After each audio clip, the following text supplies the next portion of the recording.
or not? Oh, I'm sorry, no. Okay. You got it, I'm sorry. Okay.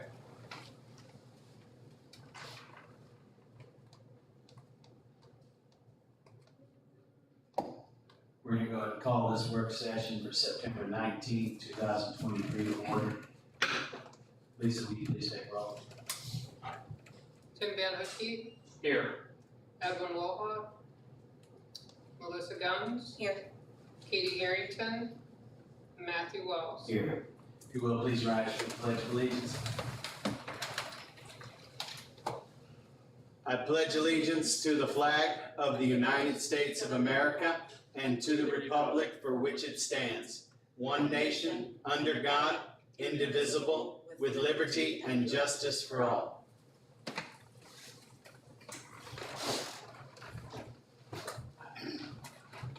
This work session is to go over the contracts that the city currently has. We're going to go ahead and roll through these based on the order that they were presented to us in the email that Lisa sent us.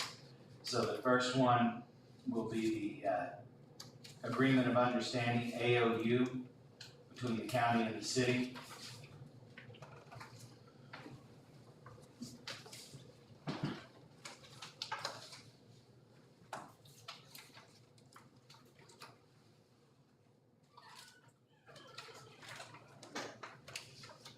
That one on the office space or the dispatch. This one is for dispatch for Bourbon County EMS And the use of the third truck. and the use of the third truck.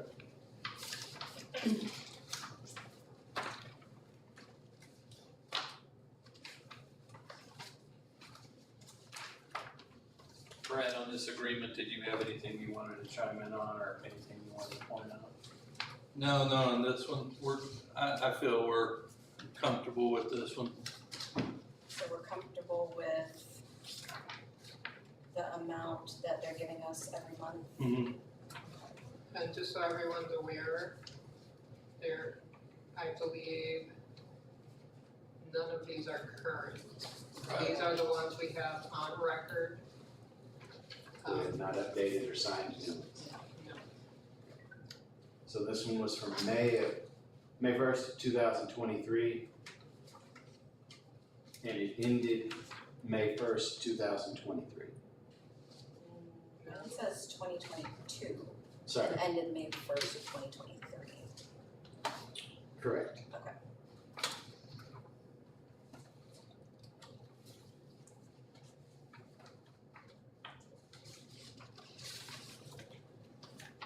Anyone have any additional comments or questions about that AOE?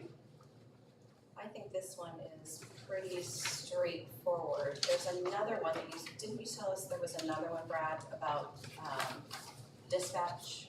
Yeah, I don't think we have a accurate one for dispatch in here.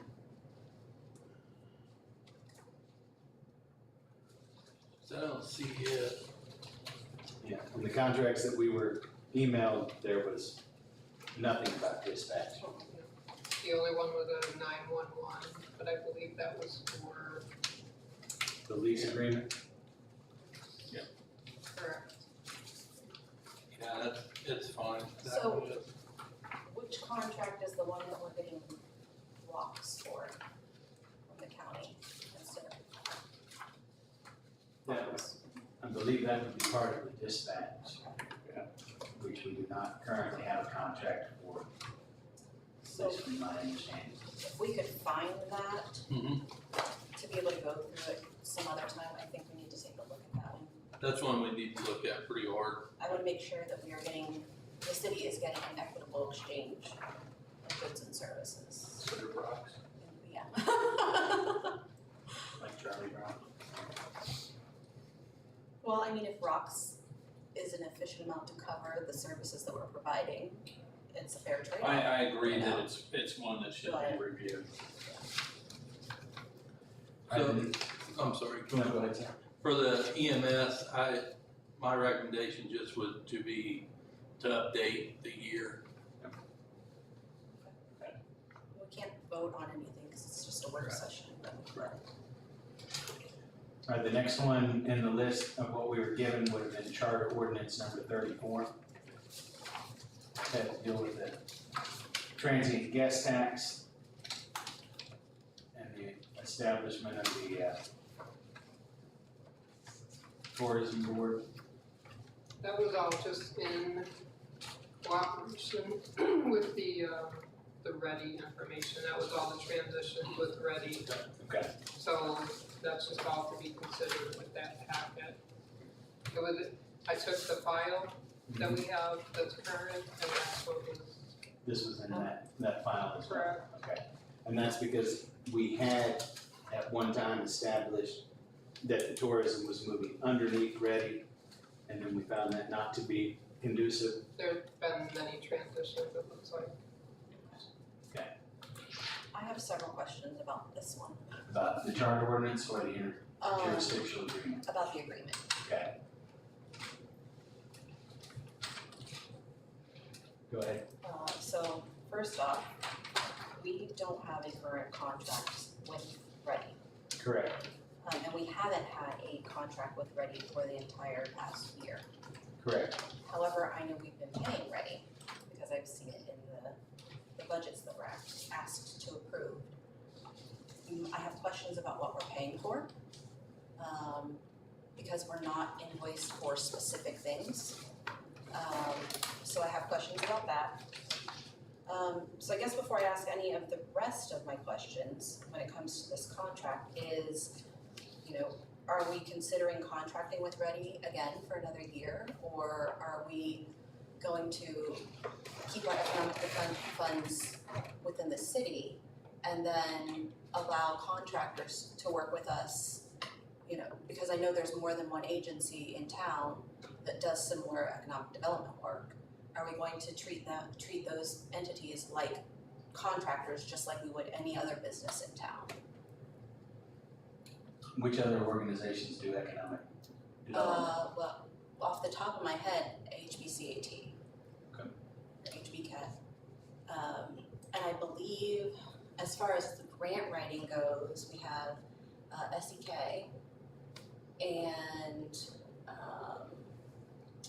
who am I forgetting, Brad? I know I'm forgetting somebody else, HBCAT does grants too. right? Yes. And then you got SEK, we already pay SEK. So I guess I would say, to be honest with you, I think that as far as the Ready contract goes, if we need additional clarification on it, since this is a working session, we really can't even decide if we're gonna renew or not renew. Right. With that said, it would need to be an agenda item added, and I would encourage for a decision, as strong as what we're gonna do for economic development, that we get that time prior to it being on the agenda to make that call. I know that we have several organizations in town that do really good jobs on it. We recently got an update from Ready at the last meeting on some of the stuff that they had done. And of course, HEPCAT has been here before to tell us what they have done. But as far as whether or not we're gonna renew, and if we're gonna renew, I think that needs to be a separate discussion, and I think we're gonna have to recommend, if we don't wanna pay them what was in the original contract, what do we feel as far as the value goes or what they have done would be inadequate payment, and we have to vote on that as well. Right. So looking through this contract, one of my biggest issues is that there are no outcomes in this. The majority of the contract says what their scope of what they're allowed to do is throughout most of this interjurisdictional agreement. It basically is all about Ready and how Ready is going to be governed. There is nothing in it that has any measurable outcomes that we can look at to say, tell citizens how our money is being spent. And I think every contract we have, regardless of whether it's with Ready or anybody else, we need to have measurable goals and outcomes. Well, and I think in a lot of cases you can. I also know in a lot of cases, and again, Commissioner Guns, I think that that is something that each commissioner should put together and say, this is what I like to see as a measurable outcome for the continuance of this agreement. Right now, they're not there. I mean, I know we all have our own expectations. I know the citizens question, what are they doing, or who did this, or who got this done, and so on and so forth, but at this point, the agreement was passed by previous commissioners. They didn't put those measurable outcomes, or what I like to call KPIs, key performance indicators in there, for measurements, but again, it's either gonna be another work session, or if we wanna get one or two commissioners together and say, this is what I would like to see for key performance indicators. And then can they do it, do they think we can do it, and then we have to vote on that, we have to vote on what we agreed to pay for. And that opportunity also would be a time to say, are there any other entities within the city that we wanna consider, side by side with each other before making that decision? Some of these contracts that are in here go back, I mean, there's a lot more than just the stack we have here that I've questioned before in the past. But unfortunately, the way they're written with the number of addendums that are in here, I mean, I've got 3 or 4 of them here labeled already. Yeah. I don't see any reason why it shouldn't be streamlined into one agreement with whoever we're working with, unless there's just something in the statutes or the ordinances that says we can't. Put a working group together or whatever, and give a fair opportunity to any entities we think might be eligible to it, and then go forward from there. But this evening, with Ready, as far as deciding are we going forward with them or whatever, I talked with Bob Farmer about this agreement that's currently in place, and like a lot of agreements in the corporate world, as you know, if neither party cancels it, it kind of falls into an evergreen status to where until such time. And I think in the Ready contract, there's a 30-day opt-out Yes. that's in there. So that would be my recommendation, not asking, we can't vote or anything. Right. That would be my personal Yeah. recommendation. My suggestion would be for each one of us who wants either the KPIs or the metrics attached to one of these, if we would email those individually to Brad and then let him get someone within the city to organize those into a contract that then we could have brought forward on the agenda. Or if we think it's necessary to have the additional work session, we can do that. But at least have an opportunity for each one of us to bring those items to him I agree. and say what we would like attached to it. And I'd also like to hear Brad's ideas, of what recommendations, what could be done or what should be done. So, yes, and I have no qualms with anybody. I have qualms with the way the contract is written. Sure. So, by no means, I don't want anybody to think I'm picking on Ready, because I'm not picking on Ready. I'm picking on the contract that was agreed to. Did Edwin ever join? I haven't heard anything from him at all. Okay, so the outcomes of key performance indicators, anything else about that? I would say let's look at the term again and possibly the opt-out clause. And the amount that we're paying. Yeah, I think just a good thorough review, and then the addition of, And the consolidation. yes, consolidation.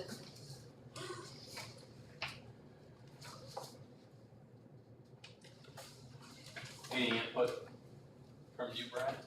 Yeah, I mean, I guess taking over this position, I would wanna be more involved with Ready. I know they have their meetings and I've been invited to them, I'm not exactly sure if I remember where they are. But, I feel like we should be working together because I should know what's going on in their realm and they should be knowing what's going on in my realm. And, if some of the ideas they may have might not be what is on our plate that we want. I know aren't you on the board? I am. You're the I am. person that's on the board, so that helps a lot too. But, I agree with Commissioner Guns. We don't have clear expectations goals and results. You know, and when we do hear the results, unfortunately, some of the stuff in economic development takes a long, long time It does, it's a to long, mature. it's a long cycle. But it would be nice to set goals for them and to work with them on those goals, not just leave them on an island by themselves. Right. I'd also like to see, you know, one of the things that was in here was that there would be monthly reports to the city council. So accountability for reporting to the council monthly would be a good thing as well. I think that would help some with the accountability measures. But, you know, it's already in the contract, and I think, once since I started in commission in June, we've heard from Ready. So I think also enforcing what little there is in the contract for us to enforce would be a good idea. I can tell you that, if we want them on the meeting once a month, they are more than happy to be on the agenda once a month. Yeah, I think that's important. Although the only thing that causes some issue at times is with some of the things they work on with the non-disclosure agreements that are signed and everything else. There are some situations when they're gonna come in here, they could report an executive session if it fits some of the categories. But in some cases, they would literally come in here and stand at the microphone and say, well, we're working on this thing. We can't tell you where it is or who we're working with Right. or where the land exists that this might go. So, Yeah, and it doesn't say that it has to be in necessarily an open session. I wouldn't mind going back to closed session if that's what's required, for trade secrets or whatever it is that they call, read on the sheet. so then we've got list of items that we want to do, to get feedback on, to do our own digging on, to take those 3 contracts that exist and see what you like, what you don't like, what you think needs to be moved or added. And report that out to Brett, yes. And then everybody's gonna come up with a set of key performance indicators that we would look for, in an agreement with whoever Right. we decided to move forward with. The other thing that I would like everybody to take a look at too, that I think is important, is a lot of the verbiage in this intrajurisdictional agreement gives the Ready Board and Ready, in some aspects, carte blanche to spend money how they see fit and enter into agreements at their own, like just their own approval. And I don't like giving, because I'm accountable to citizens, I don't feel overly comfortable giving another agency complete, as much to this level of carte blanche to spend and enter into agreements as it has.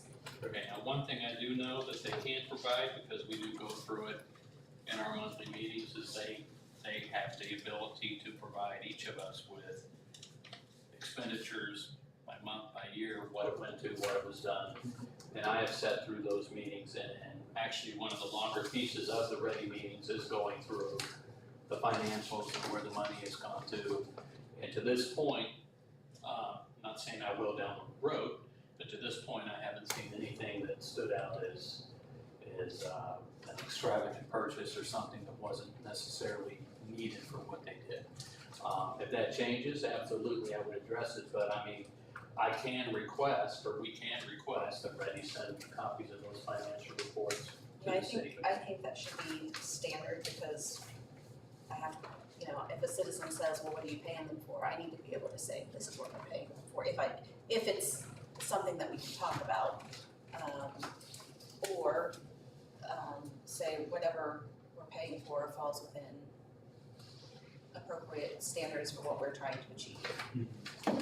But I can't say that to anybody because I don't know. I've never seen any financials already. But to his point, if you want to see that, you have every right to ask them, and they will provide you with everything. They'll show you where they've given grant funding to different businesses, to different cities, to different areas. They'll show you how much they're spending on all of their utilities, how much they're spending on wages, how much is going Yep. towards grant Sure. writing. So they have all that information. Yeah, I'm sure they do. I've just never seen it, and I feel like it's an important piece for us as a commission, and the money that we should know about. What's the next one? The next one is La Roche interlocal agreement. This one is from back in 2014. It's between us, USD 234, and the Recreation Commission. Yeah, this one is extremely old. And I had questions on all of them, sorry guys, driving nuts. Because one of the things that is in this that I know is not occurring, and there's been some complaints and contention about, is having events scheduled out there. And, you know, I don't know, do we currently have a contract for people who are using the complex Yes. to sign? Okay, Yes, we do. that's good. Mhm. However, in this contract, it says that the USD will be in charge of scheduling while the fall season is occurring. And that the rec board will be, the rec commission will be scheduling events from, what was it? There's dates and their months in here. Find it. July 1st to January 31st. Yes, thank you. So just like any other agreement we have with school districts, we need to look through this and update the language, get something current. Just like we do with our SROs. Make sure that the agreement is equitable. And then also, you know, maybe we need to evaluate a contract with, that we may have, any contracts we may have with the rec commission. Because this contract is obligating them to do that scheduling during that chunk of time. We know that that's not occurring. And the past, I don't know, 2 years, I believe the city was scheduling things. I would think it'd go back even farther Yeah. than that. I just know the past 2 years. I don't know much beyond that. So, I think, Currently, Brad, to her point, we have someone at the city who's handling the scheduling Mhm. and the laying out of the games. Right. but we don't have anybody, do we have somebody right now that's seeking out people to bring in to rent the space? Not really, no. I mean, we just started. Matter of fact, we actually had one hit today, and I think there was a conflict with another date. But we do actually have a team from Minnesota that called us, Yeah. so that was a good thing. I know Tony's been working some, trying to find some games to come in And I know we and have, different systems. what's the other college that comes down to Eatonville? Mankato State comes in, there was a team from Nebraska that's talking about coming in, so. And then, I know sometimes we, will, rent to the college, for their overflow for some of their For their games. travel games, yes. Do we have a current contract with them for when that's being rented out by them? It's the same as everybody else, is it 1,500 or 2,500 a weekend? I'd have to go back and look at it. So is that for the day, or is that for For the weekend, the entire weekend? I'd have to look at it. to So make sure. regardless of how many games are being played, Right, and regardless of the wear and tear on Yeah. the turf? exactly. The deal with this, the Fort Scott Rec will oversee scheduling from July 1st to January 31st. There's no baseball going on for the rec department during that time. So I don't know, I don't know who wrote this, but the rec department, that is outside their baseball season. They don't play baseball then. And actually, the high school doesn't even go to June 30th.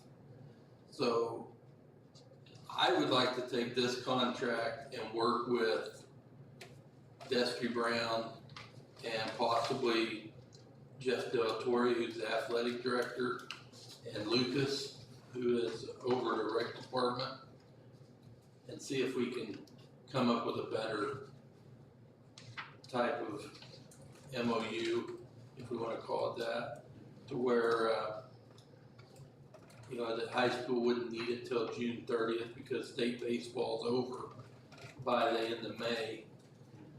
They don't have, they do use the field after that, but it's like a doubleheader here, doubleheader there.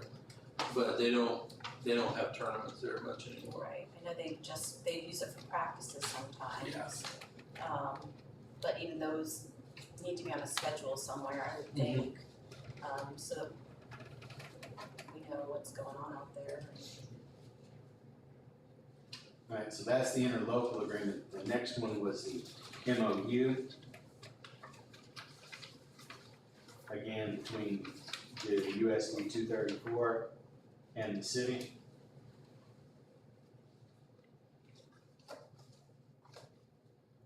So I would think along the same lines that this could be incorporated in to whatever new contract we want to try to work up alongside with the interlocal to make sure that we're updating everything. So, just a quick question. Mhm. I mean, I know we've got a ton of advisory boards. When does the LaRoche advisory board meet? Just as needed, I don't think they meet very often. yeah, so, because everything in the MOU is all about when the field was being constructed. It doesn't even have anything after, much, after that.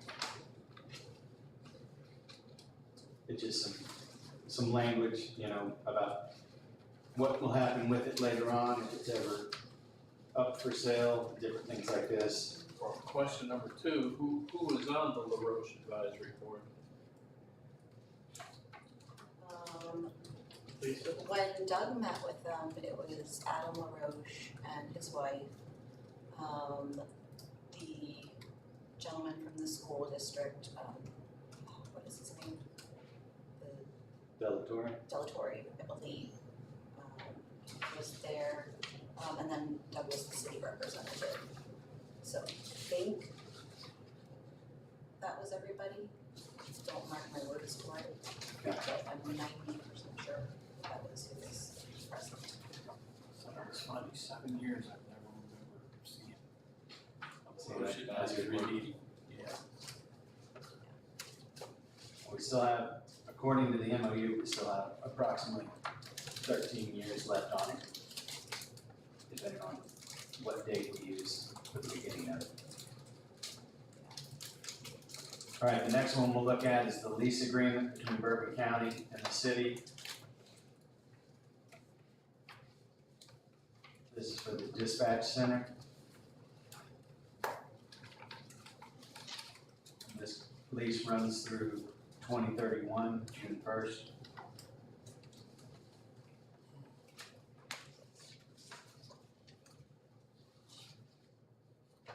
And it just indicates that Yeah, it's just the lease agreement.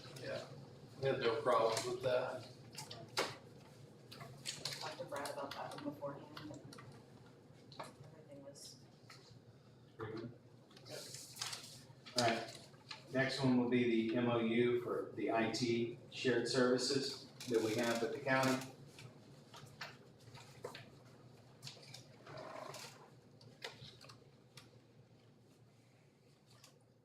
I can speak to this. We did have some issues, but we've got better communication now, and things are starting to get better there. They're starting to work with us more on what we have problems with, but we're doing a better job of getting with them to let them know when we do have issues. And like I said, the communications are much better. Shane and I are meeting regularly about different things, and they are upgrading some of our systems. I know they're gonna start working on some of these issues. yeah, my only qualm with this one was, again, it's one that doesn't have, the language is vague, where it says various like IT services, it doesn't distinguish what that is. And there are, depending on your level of knowledge and your level of ability, IT is not just a blanketed thing. There are many different things that can fall and do fall under IT agreements, or IT itself.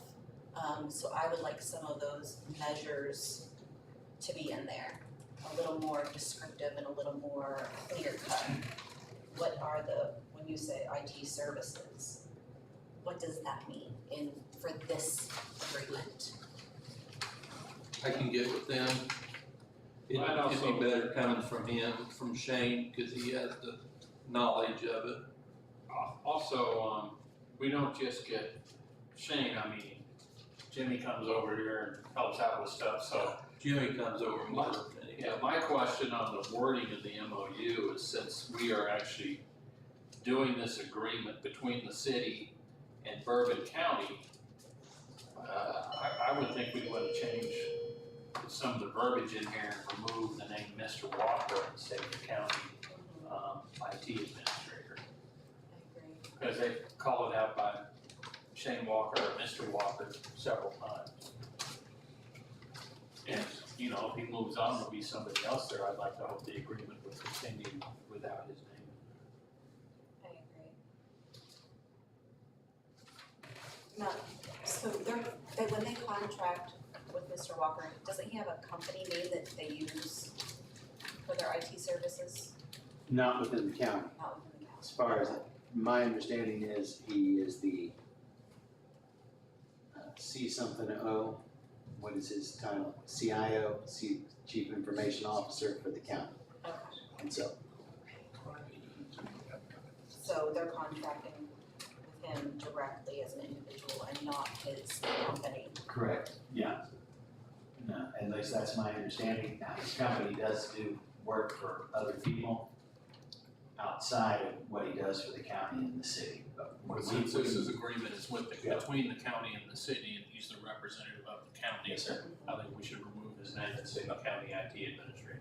And because we don't pay him anyway, our money goes to the county, and then the county's responsible for paying him and disseminating that money. Right. Yes, so I can do that. agree, we need that removed. I can do that, plus it's outdated, so, None of our I can- contracts are signed. yeah, I can, I'll get that updated and change the verbiage. And then we can get it to, get the signatures and everybody. All right, our next one is the one that we just voted on, which is the MOU for the SRO, USD 234. I assume because we just recently went over this, no one has any questions on that one? No, I would like to commend this contract because it's very well written. There are very clear outcomes and expectations throughout the entire thing on behalf of everybody, so this is my star here. So those are all the contracts that I have received in the email. Were there any other contracts that we know of that we're involved in? I would say next time we meet, we need to probably look at memorial halls. That would be one. When you say memorial halls, that's Rental the agreements. rental agreements. I know this is something that 6-7 months ago during one of the commission meetings we discussed. I provided some examples of what life-size venues are doing. And then, I think some of us were supposed to get input back to Brad. I think I provided you the stuff that I had found, but I think you have the community development director kind of working on that now. Working on a lot of it, yes. Okay. Yeah, I remember that because you guys had, there was a lot of discussion about whether or not to charge nonprofits Mhm. for And using the that's facility. because of the charter that's associated with the founding Right, of the funding for Memorial Auditorium. Within that charter, it states that any citizen organization or nonprofit organization can use that facility for the citizens. And as long as they're not making a profit, we're supposed to allow them to use it without charging them any money. Now, if it is a for-profit or a private organization or anything like that, then we fall outside that charter. You might wanna read that again, just because when I read through it, it seemed like there was a differentiation between, let's say, a not-for-profit, and then there was another classification before it got to for-profit. Mhm. I know when we had the discussion in here the first time around, the entire American Legion showed up here ready for battle. Right. And that's something that's understandable. Yeah, because within that charter, it does specify the American Legion, Daughters of the American Revolution, and the Grand Army of the Republic are guaranteed those specific spots within the building. Yeah. Right. Too. But I also know that,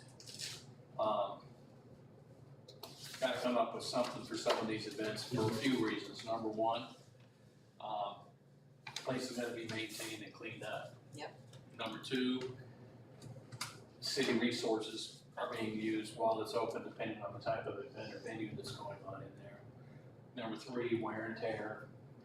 And, number four, if we book it, and I'm just saying right now, I'm not going out against any not-for-profits, the American Legion, well, I'm a member of the American, or any of that stuff.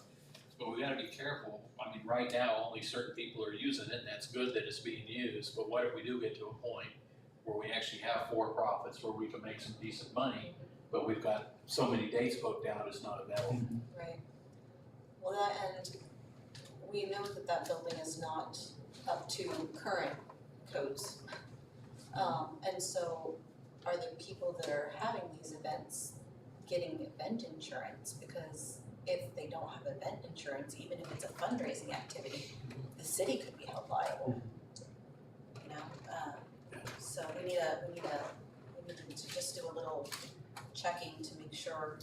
And we could, even for the Citizens non-profit or protected. citizen-run things, we could have some sort of contract Yes. that they have to sign that stipulates they have to provide their own event insurance, and these are the stipulations that they must follow. If there's an excessive trash or cleanup that has to take place, then we could impose something against them if they're not cleaning up and taking care of the facility, as well as a way to encourage them to go ahead and do their due diligence to give us the facility back in exactly the way that we allowed them to use it. I agree, we need to have a contract even if they're not paying. And I do appreciate some of the things that the not-for-profits are doing. I saw some pictures on social media. Brad, did you know they were painting the stage over there? It looked good. Looking great. It looked great, and I appreciate that very much.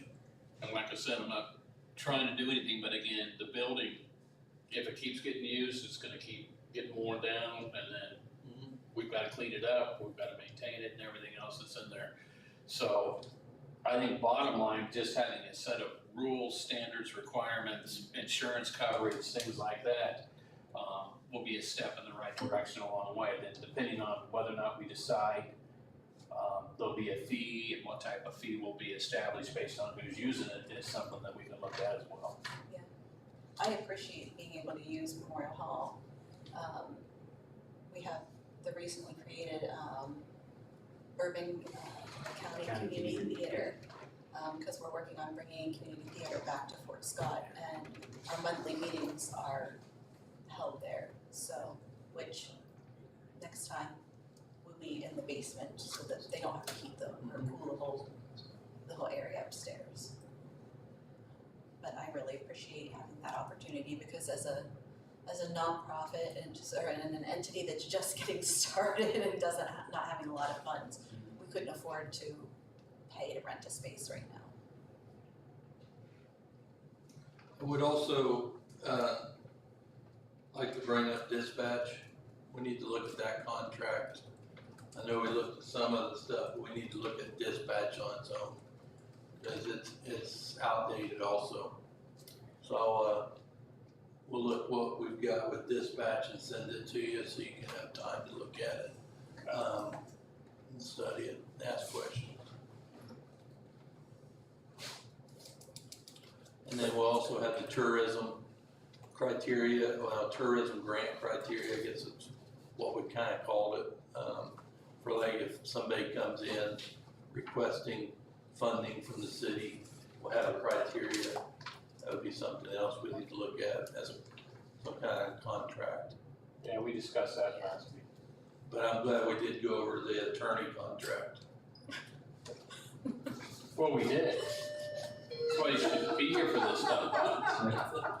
Oh, he'll accept it. Boy, are you, boy, Excuse me. boy, are you taking a pay cut next year? So much for asking for an increase. I did have one question for you, Bob, in relation to the contracts. It was brought to my attention that anytime finances or money are attached to a memorandum, it has to be a memorandum of agreement because of the fact money is established with it. There cannot be money attached to an MOU as far as us paying out money to someone else or receiving money for in-like services. What is your, Well, the contract is an offer and acceptance and consideration. So I don't care what you put at the top. Mhm. If those three things are in there, it's an agreement or a contract. I would just like to see us differentiate, because trying to explain that to citizens when they see an MOU or versus an MOA, it gets money, so having a clear title of it, that this is what we're gonna call our contracts or our MOAs, and this is an MOU. Just put at the top agreement on all of them. I mean, so originally what you said, no, if it's got, just put agreement, that covers everything, really. All right. Is that it? For the work session, we got 14 minutes until the meeting starts. Someone sounded like someone joined. Edwin, did you join? Yeah, there. Okay. Hey, there he is. okay, Edwin, we're gonna take a